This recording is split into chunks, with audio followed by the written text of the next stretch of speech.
hari ni kita ada dekat test track Proton dekat Subang ni. So kita nak test kereta EV yang terbaru mereka, iaitu EMAS 5 yang akan dilancarkan tak lama lagi. So dekat sini kita ada 5 ujian. Yang pertama sekali ialah ujian pecutan ataupun acceleration. Okey, kita tengok macam ni. So dia punya maksimum tu saya boleh dapat dalam almost 80 km per jam. Kita brake. Ujian kedua ialah slalom.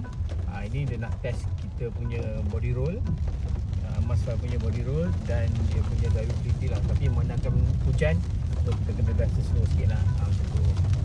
Alright, yang seterusnya ialah figure 8. Yang ni nak tunjukkan kereta ni memang best sebab dia punya turning radius tu 5 meter. So kau boleh cilok ataupun kau boleh buat tight turns dengan mudah lah. Ujian terakhir ialah staggered gate.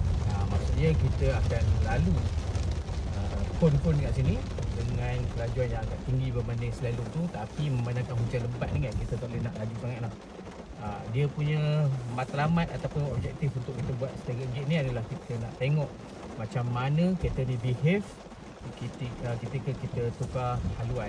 Suspension belakang jenis Martelli dengan pacuan roda belakang. Itu yang membuatkan kereta ni memang shock dipandu. Kalau kau nak buat drift pun